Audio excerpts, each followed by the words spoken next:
रात के 11 बज रहे थे। अभी 2 घंटे पहले ही मैं बुखार की गोली खाकर सोया था। अचानक मोबाइल की तेज घंटी से मेरी नींद खुल गई। मैंने आंखें खोले बिना ही झुंझलाकर बेड साइड पर हाथ मारा ताकि मोबाइल मिल जाए, क्योंकि लगातार आती कॉल्स ने पूरे कमरे में शोर मचा रखा था। मुझे बहुत गुस्सा आ रहा था। अंधेरे में टटोलते हुए मेरा हाथ मोबाइल से टकराया और वो नीचे गिर गया। मोबाइल गिरते ही मैं घबराकर उठ बैठा और कमरे की लाइट जला दी। देखा तो मोबाइल फर्श पर पड़ा अभी भी बज रहा था। मैंने जल्दी से उठाकर स्क्रीन देखी तो कॉल किसी और की नहीं बल्कि मेरे बॉस की थी, जिनके होटल में मैं मैनेजर के तौर पर काम करता था। इतनी रात को उनकी कॉल देखकर मैं परेशान हो गया। लगा जरूर कोई बड़ी बात है, इसलिए तुरंत कॉल उठा ली। उधर से घबराई हुई आवाज आई तो मैं और घबरा गया। मैंने पूछा, सब ठीक तो है? उन्होंने कहा, तुम अभी कहाँ हो? मैंने बताया, घर पर हूँ, बुखार था इसीलिए होटल से जल्दी आ गया। उन्होंने जल्दी में कहा, मैंने ड्राइवर भेजा है, तुम उसके साथ तुरंत आ जाओ, कोई सवाल मत करना, मुझे तुम्हारी बहुत जरूरत है। उनकी आवाज में ऐसी बेचैनी थी कि मैं कुछ और पूछ ही नहीं पाया। कॉल काटकर मैंने जल्दी से कपड़े बदले और बाहर निकल गया। गेट पर ड्राइवर खड़ा था। मैं बिना माँ बाप को बताए उसके साथ होटल के लिए निकल पड़ा। आज उनकी बेटी की शादी थी। रास्ते भर यही सोचता रहा कि आखिर मुझे इस वक्त क्यों बुलाया गया है। होटल पहुंचा तो अजीब सी खामोशी थी। शादी का सजा हुआ मंडप था, कुछ रिश्तेदार खड़े थे और माहौल भारी था। जैसे ही मैं अंदर गया, प्रणीत प्रताप मुझे देखते ही तेजी से मेरी तरफ आए और रोते हुए बोले, बेटा, अब तुम ही मेरी मदद कर सकते हो। मैं उन्हें हमेशा एक मजबूत और प्रभावशाली इंसान के रूप में देखता आया था। आज उन्हें इस हालत में देखकर मेरा दिल भर आया। उन्होंने कांपती आवाज में कहा, क्या तुम मेरी बेटी से शादी करोगे? उनकी बात सुनकर मैं जैसे पत्थर का हो गया। मेरे मुंह से शब्द नहीं निकले। मैंने सामने स्टेज की तरफ देखा। उनकी बेटी आयशा अपनी माँ के कंधे पर सिर रखे रो रही थी। पता चला कि बारात किसी कारण वापस लौट गई थी और शादी टूट गई थी। उनकी इज्जत दांव पर लगी थी। उस पल मुझे लगा कि चाहे इंसान कितना भी अमीर या खूबसूरत क्यों न हो, किस्मत के आगे सब कमजोर है। बिना ज्यादा सोचे मैंने हाँ में सिर हिला दिया। मुझे पता था मेरे पिताजी को बुरा नहीं लगेगा, क्योंकि शादी का फैसला उन्होंने मुझ पर ही छोड़ा था। हाँ, उन्हें दुख जरूर होगा कि मैंने बिना बताए फैसला कर लिया, लेकिन उस समय एक लड़की की इज्जत का सवाल था। सच ये भी था कि मैं किसी और को पसंद करता था और उससे शादी करना चाहता था। फिर भी हालात के आगे झुक गया। मेरी हाँ सुनकर प्रणीत प्रताप ने राहत की सांस ली, मुझे गले लगाया और स्टेज पर ले गए। पंडित जी को दोबारा बुलाने के लिए ड्राइवर को भेजा गया। मैं सिर झुकाए खड़ा था। यकीन नहीं हो रहा था कि मेरी शादी आयशा से होने जा रही है। अमीर घर की पढ़ी लिखी बेहद खूबसूरत लड़की अब मेरी पत्नी बनने वाली थी। एक पल को मुझे अपनी किस्मत पर गर्व हुआ, लेकिन अगले ही पल मुझे सौम्या याद आ गई। वो मेरे बचपन की साथी थी, मुझसे 4 साल छोटी। अभी अभी उसने ग्रेजुएशन की परीक्षा दी थी। शायद मैं उसके साथ नाइंसाफी कर रहा था, लेकिन उस वक्त मेरे पास कोई और रास्ता नहीं था। शादी की रस्में शुरू होने से पहले मैंने अपने पिताजी अभय कुमार को फोन कर सारी बात बता दी। उन्होंने शांत स्वर में कहा, अगर हालात ऐसे हैं तो शादी कर लो, लेकिन हमारे आने का इंतजार करो। उनकी बात सुनकर मैंने प्रणीत प्रताप की तरफ देखा। वो बोले, आज से मुझे बॉस नहीं अंकल कहो। मैं चुप रहा। थोड़ी देर में मेरे माता पिता भी पहुंच गए। पिताजी तो इस फैसले से सहमत थे, लेकिन मेरी माँ खुश नहीं थी, क्योंकि सौम्या उनकी सहेली की बेटी थी। वो उसके साथ नाइंसाफी होते नहीं देख पा रही थी। माहौल फिर से भारी हो गया, लेकिन अब जो होना था वही होना था। उस रात मेरी जिंदगी ने ऐसा मोड़ लिया जिसकी मैंने कभी कल्पना भी नहीं की थी। वो आते ही रोते हुए मेरी तरफ बढ़ी और कहने लगी कि पिछले 18 साल से उस लड़की का नाम तुम्हारे नाम के साथ जुड़ा हुआ है और तुम इतनी आसानी से उसे भुलाकर शादी कर रहे हो।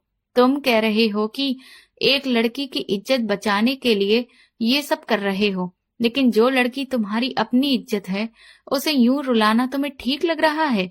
मैं कहती हूँ अभी इसी वक्त घर चलो और इस शादी से इनकार कर दो। माँ की बात सुनकर मैंने बाबा की तरफ देखा तो वो उन्हें पकड़कर कुर्सी पर बैठाने लगे। लेकिन माँ लगातार रोए जा रही थी। प्रणीत प्रताप, जो अब तक इस शादी के लिए राजी थे, हैरानी से कभी मेरी तरफ देखते तो कभी मेरी माँ की तरफ। मैं चुपचाप बैठा था। शायद मुझे शांत देखकर उन्हें थोड़ा भरोसा हुआ। उधर आयशा गहरी उलझन में थी। पहले ही उसकी बारात लौट चुकी थी, रिश्ता टूट चुका था, और अब जिस लड़के से उसके पिता ने उसकी शादी तय की थी, उसकी माँ ही सबके सामने इस रिश्ते के खिलाफ खड़ी थी। वो बेचारी कभी अपने पिता को देखती, कभी मेरी माँ को। उसे लग रहा था जैसे उसका भविष्य आंखों के सामने डूब रहा हो। मैं उसके मन की हालत समझ सकता था, क्योंकि इस पूरे मामले में उसकी खुद की कोई आवाज नहीं थी। जिस लड़के को उसने कभी अपने जीवन साथी के रूप में चुना था, वो थोड़ी सी नाराजगी में उसे छोड़कर चला गया। अब वो पूरी तरह अपने पिता के फैसले पर निर्भर थी। उसे अपनी राय देने का भी हक नहीं मिल रहा था। पंडित जी ने शादी का फंक्शन शुरू किया तो आयशा फूट फूट कर रोने लगी, लेकिन उससे ज्यादा मेरी माँ रो रही थी।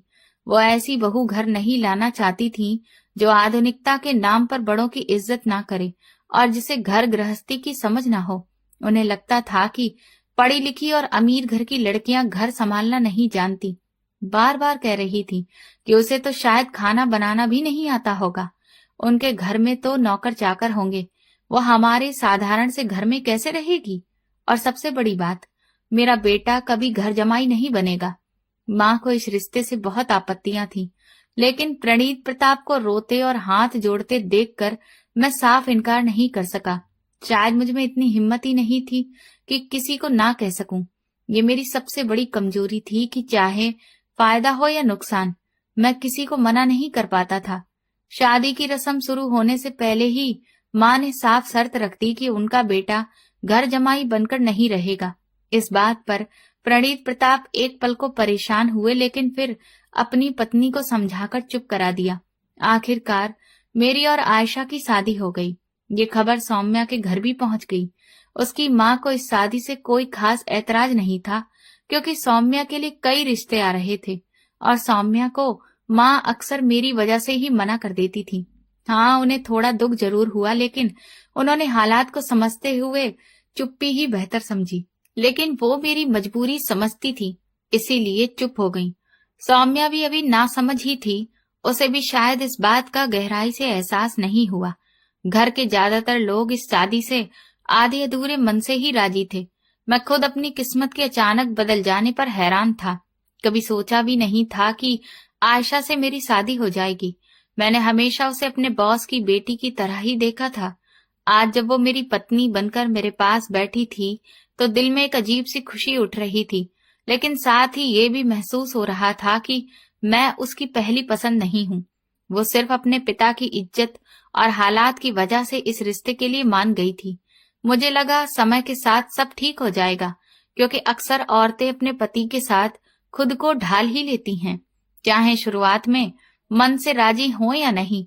शादी की रस्म पूरी होने के बाद मेरे पिता अभय कुमार जी ने कहा कि जब शादी हो ही गई है तो अब विदाई कर दीजिए। रात के 12 बज रहे थे। बुखार की वजह से मेरी हालत भी बिगड़ रही थी। मेरे पिता और प्रणीत प्रताप ने आपस में कुछ बात की और तय हो गया कि आज ही विदाई होगी। थोड़ी ही देर में आयशा हमारे साथ हमारे घर आ गई। हमारा घर छोटा जरूर था, लेकिन साफ सुथरा और सादा था। मैं उसके चेहरे के भाव पढ़ने की कोशिश कर रहा था। लगा था शायद उसे अपने बड़े आलीशान घर को छोड़ने का दुख होगा, लेकिन वो बिल्कुल शांत और संतुलित दिख रही थी। उसके चेहरे पर कोई पछतावा नहीं था। उसे सहज देखकर मुझे भी सुकून मिला। मुझे तेज बुखार था, इसलिए मैं जल्दी सोना चाहता था। अपने कमरे में आया तो सब कुछ वैसे ही था जैसे छोड़कर गया था। मैंने जल्दी से कंबल हटाकर उसे बैठने को कहा। वो भी बहुत थक चुकी थी। भारी लहंगे की वजह से उसकी कमर दर्द कर रही होगी, लेकिन उसने अपनी तकलीफ की कोई परवाह नहीं की। मुझे बुखार में परेशान देख वो तुरंत मेरी तरफ आई और बोली कि दवा ले लीजिए, ऐसे बुखार ठीक नहीं होगा।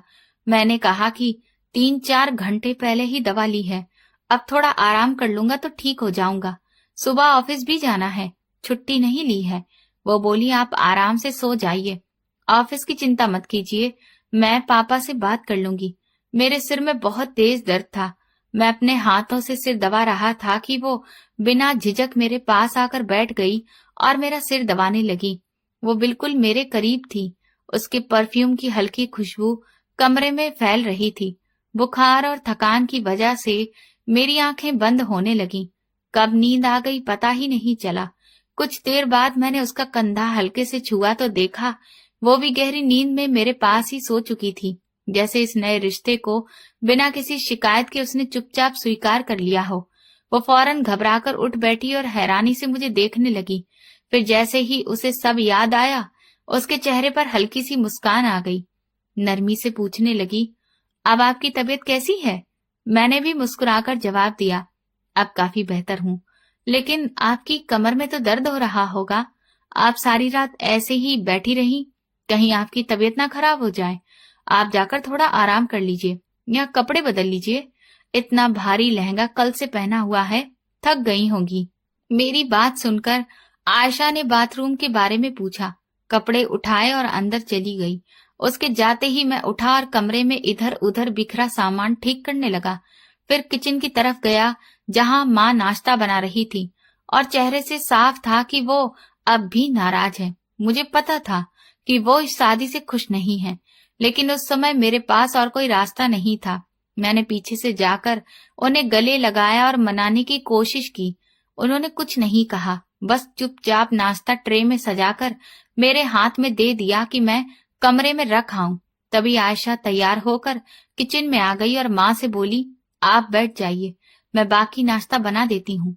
माँ को उसका यूं किचन में आना अच्छा तो लगा, लेकिन उन्होंने चेहरे से जाहिर नहीं होने दिया। आयशा मेरी तरफ देखने लगी तो मैंने इशारे से कहा कि रोटियां बना लो। वो तुरंत आटा लेकर रोटी बेलने लगी।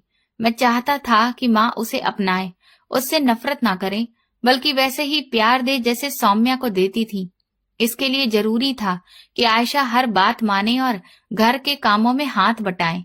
माँ वैसे जल्दी किसी से प्रभावित नहीं होती थी, लेकिन मुझे उम्मीद थी कि शायद आयशा अपने व्यवहार से उनका दिल जीत ले। हालांकि वो अभी एक दिन की ही दुल्हन थी, फिर भी मैंने उसे रोटी बनाने का इशारा किया था। तभी माँ बोली, पहले तुम्हें कुछ मीठा बनाना होगा। एक दिन की दुल्हन ऐसे किचन में काम नहीं करती। नाश्ता मैं बना रही हूँ, तुम टेबल लगा दो, फिर सब साथ बैठकर खाएंगे।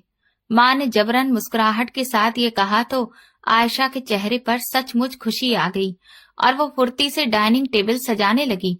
दोनों को साथ काम करते देखकर मुझे थोड़ा सुकून मिला। मैं ड्राइंग रूम में गया जहां पिताजी टीवी देख रहे थे।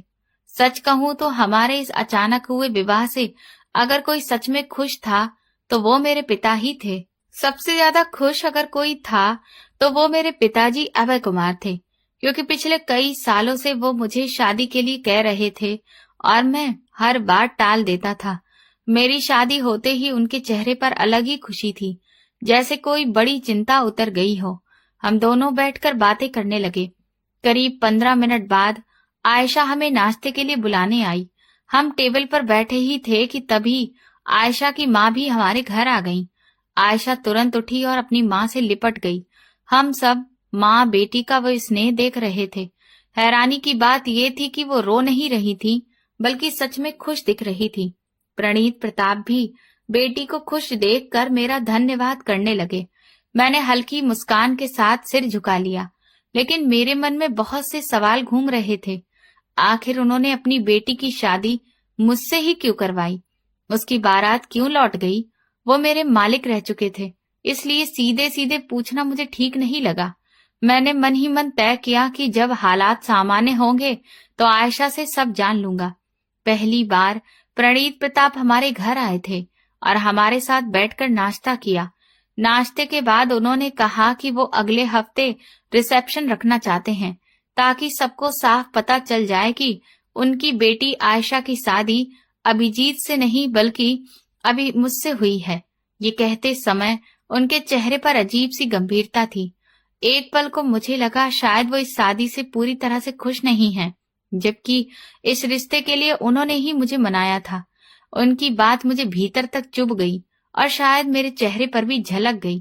आयशा ने तुरंत अपने पिता को इशारे से चुप कराया और सबको चाय देने लगी। थोड़ी देर बाद प्रणीत प्रताप और उनकी पत्नी चले गए। मैं अपने कमरे में आ गया। मन थोड़ा भारी था। आयशा भी समझ गई थी। वो मेरे पीछे पीछे कमरे में आई और बोली, मैं जानती हूँ आपके मन में बहुत सवाल हैं कि पापा ने इतनी जल्दी आपकी शादी मुझसे क्यों कर दी और मेरी बारात क्यों लौट गई। अगर हम पूरी जिंदगी साथ रहने वाले हैं तो सच जानना जरूरी है, वरना मन में दूरियां आ जाएंगी। मैं चुपचाप उसे सुनता रहा। उसने बोलना शुरू किया। मेरे लिए पहले एक रिश्ता आया था जिसे पापा ने पसंद कर लिया था। यह हमारे ही रिश्ते में थे, पापा के दोस्त का बेटा। हैसियत में भी हमारे बराबर और पढ़ा लिखा भी था। सगाई हुई तो मैं भी उसे पसंद करने लगी, लेकिन फिर बिजनेस की कुछ जलन और तरक्की की वजह गलतफहमियां हुई और फिर सगाई टूटने की नौबत आ गई। पहली बार मैंने पापा के फैसले का विरोध किया और किसी तरह से वो रिश्ता बच गया। मुझे तब पता चला कि हमारे परिवारों के बीच बिजनेस में खुद को आगे रखने की होड़ लग गई है। बड़ी मुश्किल से मैंने सबको मनाया था, पर धीरे धीरे गलतफहमियां फिर बढ़ने लगीं। पढ़ाई पूरी होते ही हमारी शादी की तैयारियां शुरू हो गईं। घर में रौनक थी, सब बहुत खुश थे क्योंकि कई सालों बाद मेरे परिवार में इतना बड़ा आयोजन हो रहा था।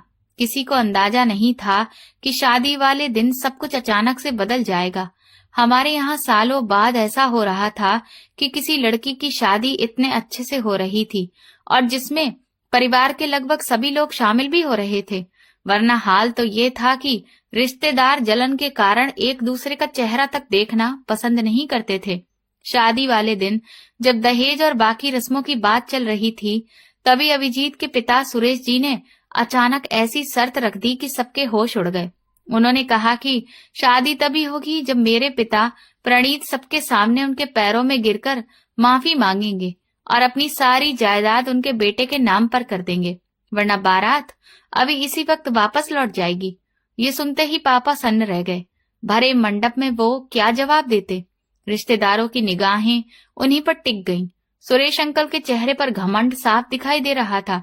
मुझे समझ आ गया कि वो दोबारा से इस शादी के लिए क्यों मान गए, क्योंकि ये सब उन्होंने पहले ही सोच रखा था कि वो शादी वाले दिन ही किस तरह से मेरी और मेरे परिवार की बेइज्जती सबके सामने करेंगे। मैंने पहली बार अपने मजबूत और आत्मसम्मानी पिता को झुके कंधों के साथ खड़ा देखा। मेरा दिल ये मंजूर करने को तैयार नहीं था कि मेरे पापा किसी के आगे हाथ जोड़े या पैरों में गिरे। मैं गुस्से में अपनी जगह से उठ खड़ी हुई। माँ मुझे रोकने को बढ़ी, लेकिन मैं सीधे पापा के पास जाकर खड़ी हो गई और पूछा, अंकल, आखिर आपसे किस बात की माफी मांगने को कह रहे हैं?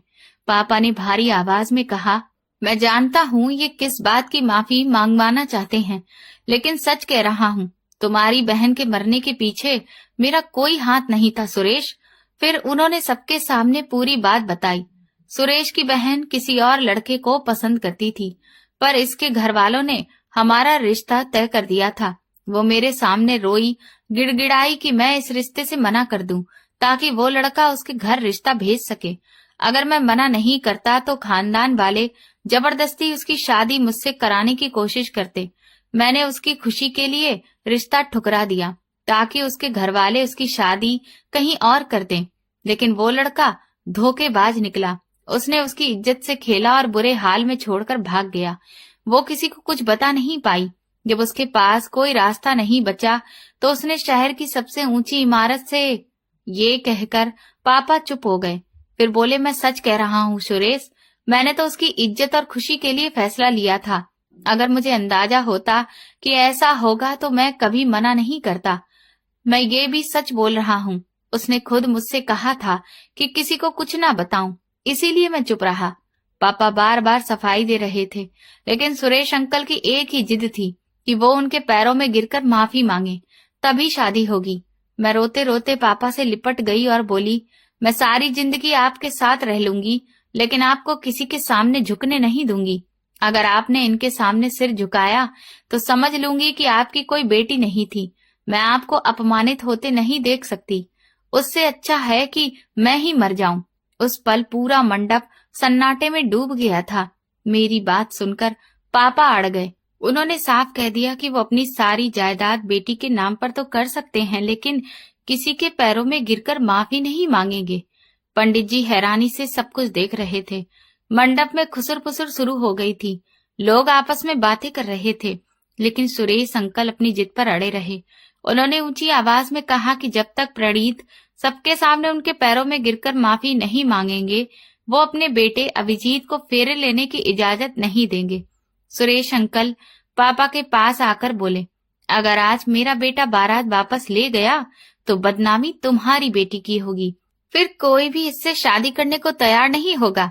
तुम्हारे लिए यही बेहतर है कि सबके सामने माफी मांग लो। पापा ने हल्की सी हंसी के साथ जवाब दिया, अगर बारात वापस ले जानी है तो ले जाओ। मैं अपनी बेटी के लिए तुम्हारे बेटे से 100 गुना बेहतर लड़का ढूंढ लूंगा। मेरी बेटी के लिए तुमसे भी अच्छे रिश्ते आए थे, लेकिन मैंने सिर्फ इसलिए मना कर दिया कि शादी अपने ही पहचान में करूंगा। ये सुनकर सुरेश अंकल का चेहरा गुस्से से लाल हो गया। उन्होंने तुनक कर कहा, अगर ये मेरी बहू नहीं बनी तो फिर किसी की भी नहीं बनेगी। मैं देखता हूँ तुम कैसे इसकी शादी कहीं और करते हो। इतना कहकर उन्होंने सबके सामने ऐलान कर दिया कि बारात वापस जाएगी। रिश्तेदारों ने तरह तरह की बातें बनानी शुरू कर दी और धीरे धीरे लोग वहां से जाने लगे। आयशा ने मेरी तरफ देखते हुए कहा, उसी दिन पापा ने तय कर लिया था कि वो मुझे ऐसे घर में नहीं भेजेंगे जहां मेरी इज्जत ना हो। वो आपको पहले दिन से पसंद करते थे। होटल में जब भी आप काम के सिलसिले में उनसे मिलते थे, वो आपकी सादगी, ईमानदारी और व्यवहार की तारीफ करते थे। उन्हें लगता था कि आप में वो समझ और जिम्मेदारी है जो एक अच्छा पति बनने के लिए जरूरी होती है। उन्हें मालूम था कि आपकी कहीं और बात चल रही है, फिर भी उनकी नजर में आपसे बेहतर कोई नहीं था। उन्हें यकीन था कि आप ही मुझे खुश रख पाएंगे और वैसे ही संभालेंगे जैसे वो चाहते हैं। जब आयशा बोलते बोलते थक गई तो मैंने उसे पानी का गिलास दिया। उसकी बातों में मुझे उसकी कोई गलती नजर नहीं आई। उल्टा मुझे अपनी किस्मत पर गर्व हुआ कि मेरी जिंदगी में ऐसी लड़की आई है जो अपने माता पिता को किसी के सामने झुकने नहीं देती, तो वो मुझे भी कभी गलत रास्ते पर नहीं जाने देगी। मुझे यकीन हो गया था कि वो एक अच्छी जीवन संगिनी साबित होगी।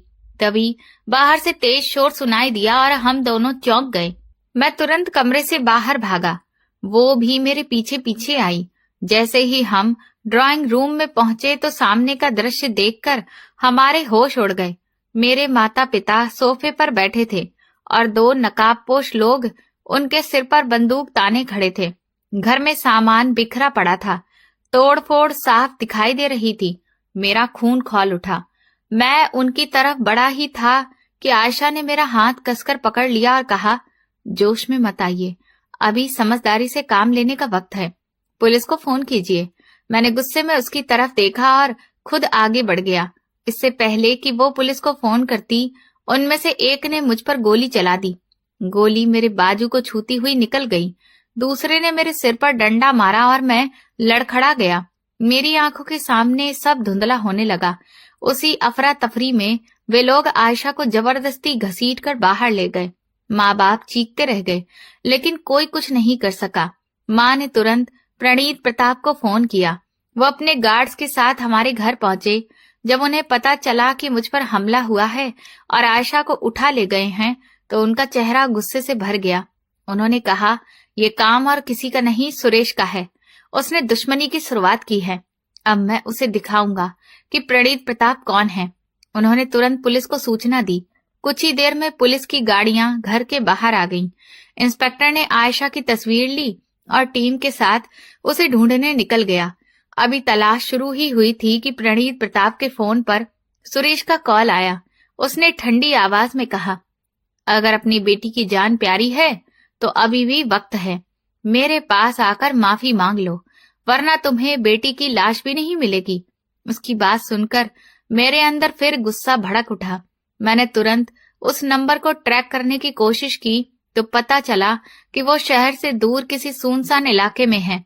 अब ये सिर्फ परिवार की इज्जत की बात नहीं रह गई थी, ये मेरी पत्नी की जिंदगी का सवाल था।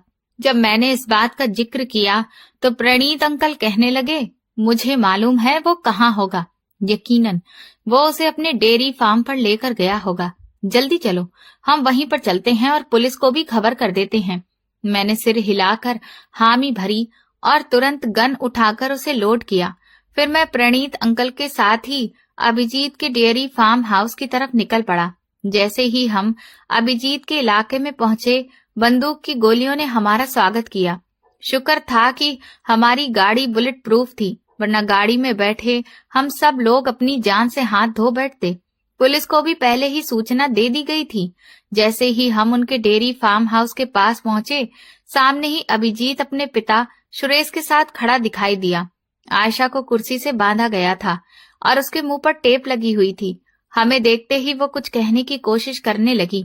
तभी अभिजीत को समझ आ गया कि हम वहां पहुंच चुके हैं। वो जोर से बोला, जल्दी आओ, अगर अपनी बीवी को बचा सकते हो तो बचा लो। प्रणीत अंकल, अब आपको अपनी सारी जायदाद मेरे नाम करनी होगी और मेरे पिता के पैरों में गिरकर माफी भी मांगनी होगी।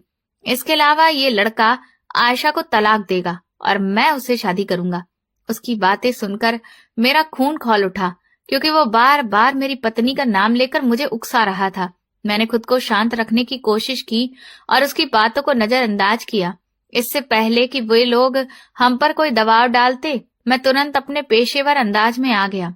मैंने गन निकाली और अभिजीत के गार्ड्स पर फायरिंग शुरू कर दी। कुछ ही देर में उसके सारे गार्ड जमीन पर गिर चुके थे। उन्हें समझ ही नहीं आया कि उनके साथ हुआ क्या है और ये सब करने वाला कौन है। वे हैरानी से मेरी तरफ देख रहे थे। तभी मैंने एक बार सीटी बजाई और पुलिस की बड़ी टीम वहां पहुंच गई। आयशा ये सब देखकर सन्न रह गई थी। इससे पहले कि वे लोग कुछ समझ पाते, मैं तेजी से उनकी तरफ बढ़ा और जहां वे खड़े थे वहीं उन्हें रस्सियों से बांध दिया।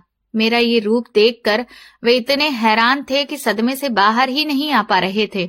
आयशा भी घबराई हुई मुझे बस देखती रह गई। वहां मौजूद सब लोगों में सिर्फ प्रणीत ही थे जो पूरी तरह से शांत और निश्चिंत होकर कुर्सी पर बैठे थे। पुलिस ने चारों तरफ से उन्हें घेर लिया था। वे अपनी ही चाल में फंस चुके थे।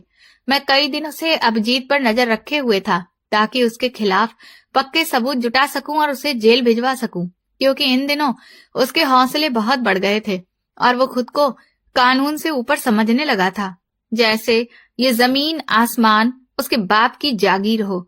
अभिजीत बहुत से गलत कामों में शामिल था, लेकिन उसका बाप सुरेश हर बार उसे बचा लेता था। मगर अब वो मेरे हाथ लग चुका था और मैं उससे अपने सारे पुराने हिसाब चुकता करना चाहता था। मुझे देखते ही अभिजीत को याद आ गया कि मैं कौन हूँ। जैसे ही वो मुझे पहचान पाया, उसका चेहरा उतर गया और वो घबराकर अपने पिता के कान में कुछ फुसफुसाने लगा। उसके पिता, जो मुझे सिर्फ प्रणीत अंकल का दामाद और होटल का मैनेजर समझ रहे थे, मेरी असली पहचान जानकर हैरान रह गए। वे सोच भी नहीं सकते थे कि प्रणीत प्रताप ने अपनी बेटी के लिए किस इंसान को चुना है। पुलिस वाले अभिजीत को हथकड़ी लगाकर ले जाने लगे तो आयशा मेरी तरफ आई और घबराई आवाज में बोली, ये सब क्या है? क्या तुम पुलिस वाले हो? मैंने चुपचाप सिर हिलाकर हाँ कहा और उसे समझाने लगा कि अभिजीत कितने गलत कामों में लिप्त था, जिनमें से कई मामलों को सुरेश पैसे देकर दबा चुका था। मैं होटल में मैनेजर बनकर सिर्फ इसलिए काम कर रहा था क्योंकि अभिजीत का वहां पर अक्सर आना जाना था। जब मुझे पता चला कि वो प्रणीत प्रताप का दामाद बनने वाला है, तो मैंने बहुत कोशिश की कि उन्हें सच बता सकूं, लेकिन उन्होंने मेरी बात ही नहीं मानी। फिर शादी वाले दिन ये सब हो गया। मुझे पूरा यकीन था कि अभिजीत कोई ना कोई हंगामा जरूर करेगा, इसीलिए मैंने पहले ही पुलिस को अलर्ट कर दिया था। उसके खिलाफ पहले से कई केस दर्ज थे और अब हमारे पास सबूत भी थे और गवाह भी। अब वो बच नहीं सकता था। उसे कम से कम उम्र कैद या फांसी की सजा तो जरूर होगी और दोनों ही हालत में उसका अंजाम बुरा ही है।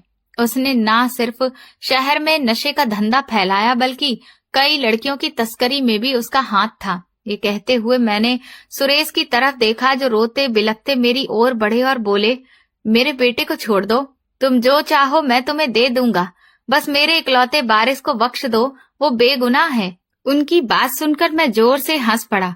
उन सब हालात के बीच आयशा हैरानी से मुझे देखती रही, क्योंकि उसे यकीन ही नहीं हो रहा था कि मैं ये सब कर चुका हूँ। वो अविश्वास में वहीं कुर्सी पर बैठ गई। मुझे लगा शायद उसे ये जानकर खुशी नहीं हुई, या फिर अभिजीत की सच्चाई सामने आने के बाद वो अंदर से टूट गई थी। शादी वाली रात ही मैंने सारे सबूत प्रणीत प्रताप को भेज दिए थे, इसलिए वो पहले से सब कुछ जानते थे।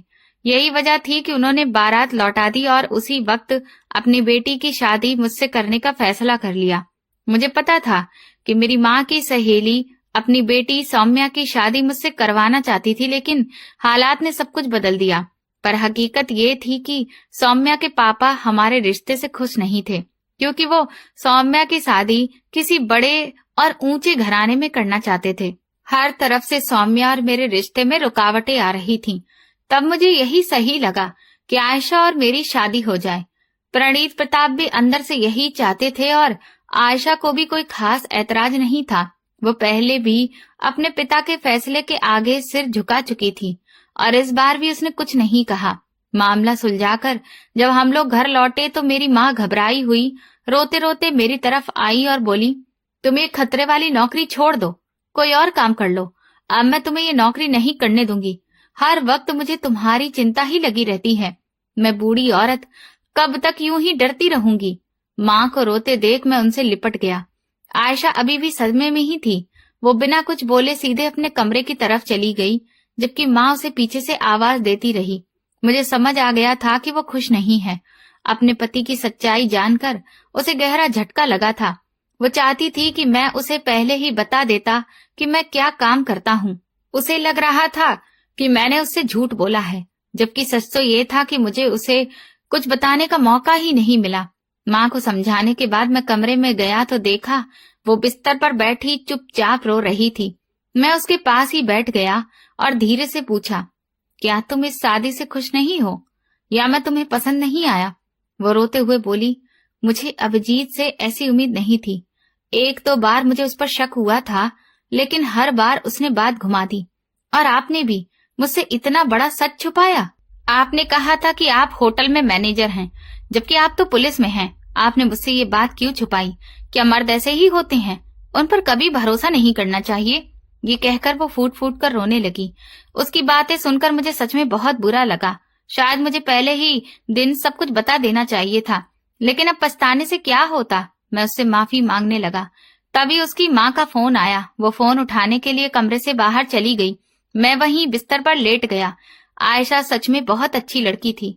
उसमें न घमंड था न दिखावा, और शायद यही सादगी मुझे उसकी तरफ खींच लाई थी। मेरे बारे में सच्चाई जानने के बाद आयशा कुछ दिन मुझसे नाराज रही, लेकिन धीरे धीरे उसने सब स्वीकार कर लिया और फिर पहले की तरह मुस्कुराने लगी।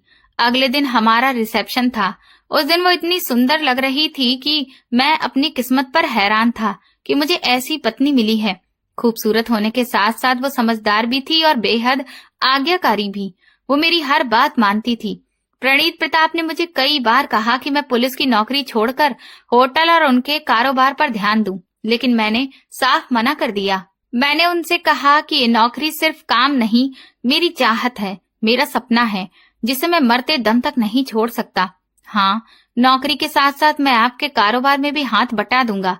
वैसे भी आयशा ने इसी काम की पढ़ाई की है, तो अगर वो ऑफिस संभालना चाहे तो मुझे कोई आपत्ति नहीं है। मेरे इनकार के बाद आयशा खुद अपने पिता के ऑफिस जाने लगी। किसी ने भी मुझे घर जमाई बनने के लिए मजबूर नहीं किया और ना ही ऑफिस संभालने का दबाव डाला।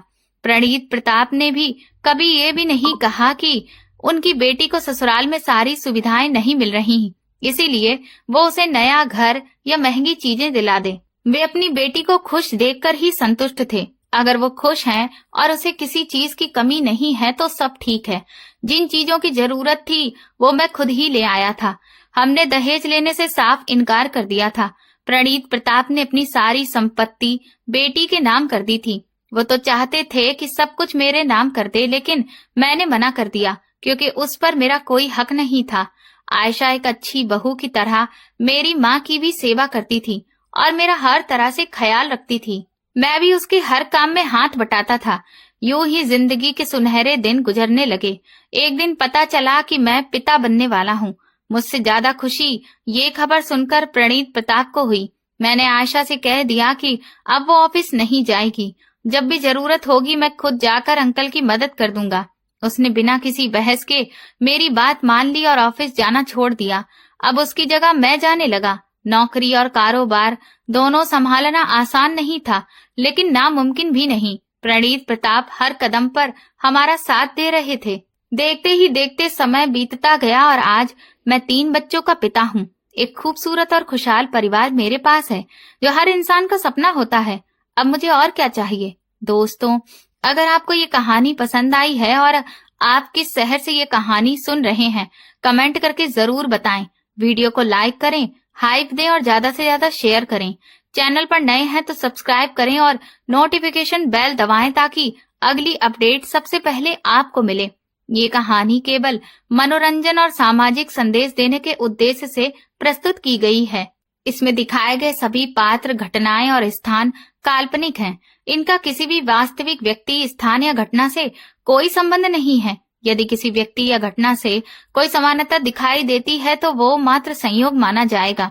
इस कहानी का उद्देश्य किसी की भावनाओं को ठेस पहुंचाना नहीं है, बल्कि समाज में सम्मान, साहस और सही फैसलों की प्रेरणा देना है। धन्यवाद।